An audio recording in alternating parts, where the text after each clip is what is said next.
Tonight on Denver 7 News at 10, sub-zero temperatures are behind us and now snow's on the way. When we'll see it in the metro and how much you can expect. And a single pill that can kill.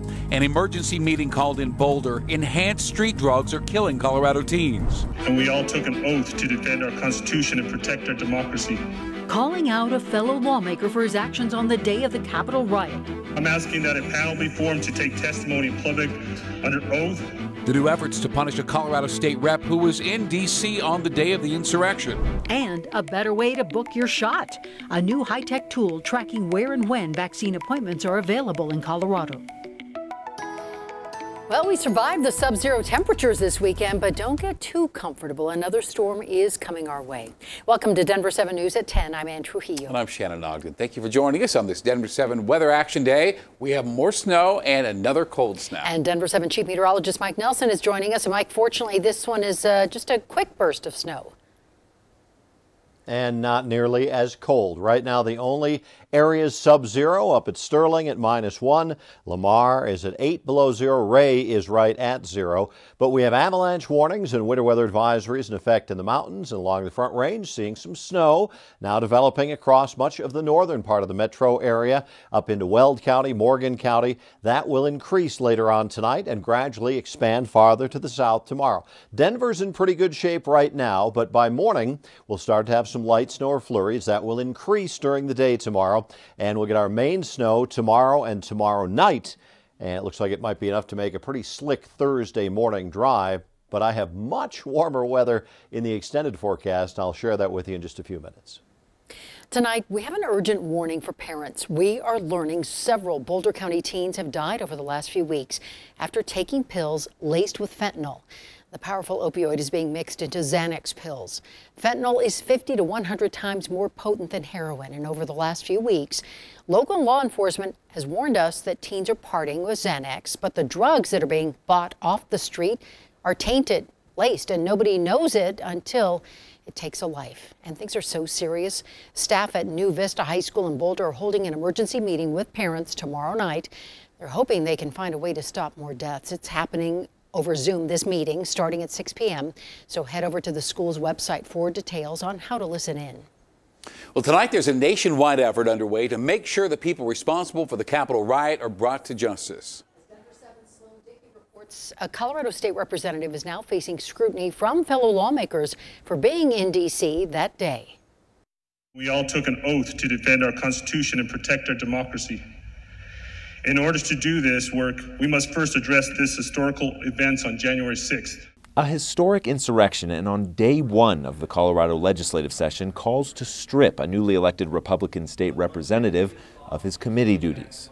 With us here today is our newly elected colleague, Representative Ron Hanks, who conducted on January 6th raises a serious questions that must be addressed in front of this body. Republican State Representative Ron Hanks of Fremont County was in Washington, D.C. on January 6th, but he says he never went inside the Capitol. For consideration, the appropriate punishment, which at the very least should be removed from this committees upon expulsion from his body. Still, Democratic State Representative Donald Valdez wants his colleague to be held accountable for being in the area. I'm asking that a panel be formed to take testimony in public under oath. Hey, that Mr. Representative Valdez, the moment of personal privilege, let's keep it, let's not condemn any motives of what happened outside this building. His comments were shut down by the Democratic House Speaker, Alec Garnett. I appreciate Speaker Garnett understanding that really that's not the role of the legislature. Denver7 reached out to Representative Hanks, but we have not heard back. But in a statement in the day following the insurrection, Representative Hanks says he traveled to Washington, D.C. to, quote, get a sense of what may happen next to combat this stolen election.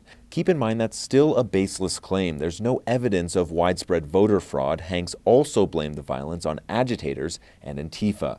He tells our partners at the Denver Post he stands by everything he did on January 6th. Are those any discussions that you guys are having on moving him?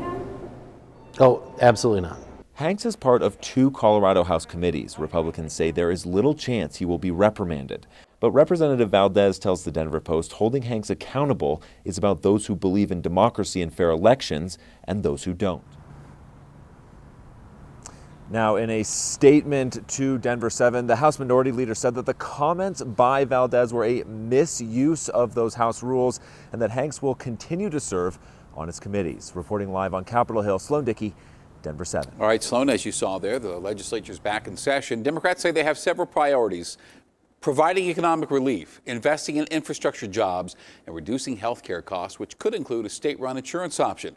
Republicans say they want a bigger hand in deciding how federal stimulus dollars are being spent. And tomorrow, Governor Polis will lay out his goals for the year in his State of the State address. You can catch that 11 a.m. on your Roku, Amazon Fire, Apple TV, or Android device. Just search Denver7. And breaking tonight, Woodland Park's mayor has died after a battle with COVID-19. Val Carr has been battling the virus for about 2 months now. The 71-year-old died today while hospitalized in Colorado Springs. He was less than 1 year into his term as mayor, and our thoughts and prayers are with his family tonight. The winter weather across the country is having an impact on vaccine deliveries to our state. More than 130,000 doses of the vaccine were supposed to arrive in Colorado today through Thursday.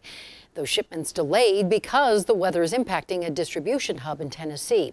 The state health department says it is trying to make adjustments, and major hospital systems say they aren't seeing an impact. But in Loveland, the vaccine clinic set for tomorrow at the Ranch Event Complex is canceled because of the lack of supply.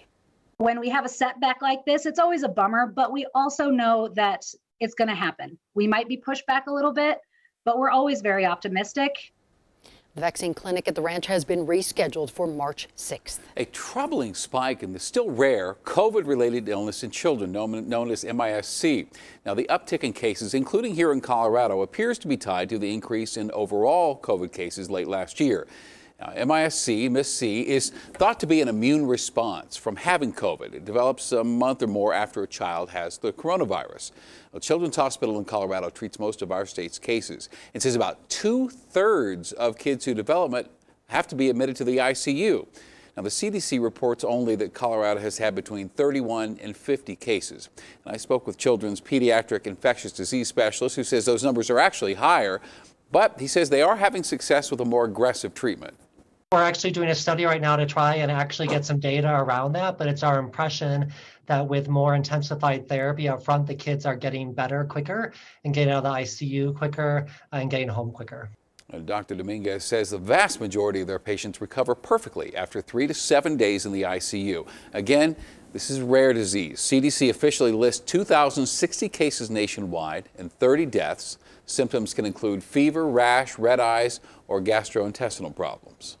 Confusion, frustration, long wait times to get a vaccine. Tonight, a Colorado man is taking matters into his own hands. He's creating a tool we can all use to help find vaccine appointments. He showed Denver7's CB Cotton how it works.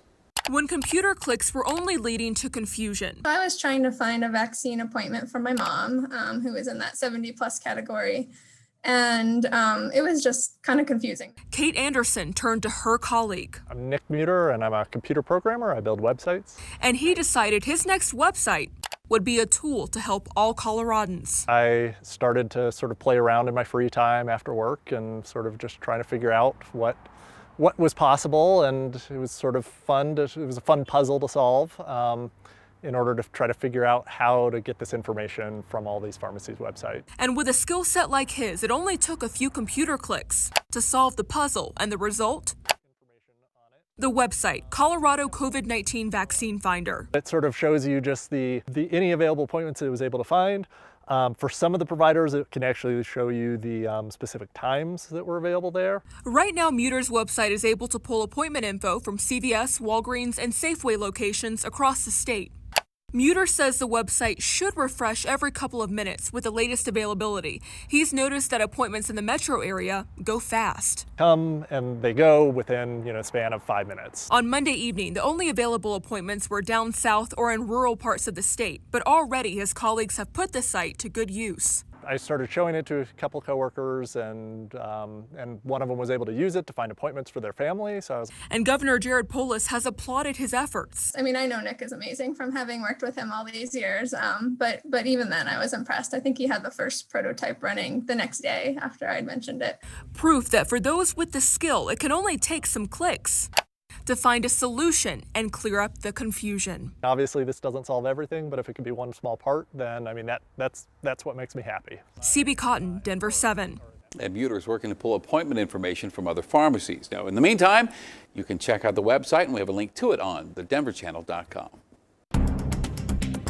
There has been a work while sick culture in this country. Coming up, taking a second look at sick leave. The pandemic exposed some of the holes we had in the system. COVID restrictions forced employers to pivot. Are the changes here to stay? It is kind of a cultural shift that we need to take. We're taking a 360 look at what this moment means for sick day culture.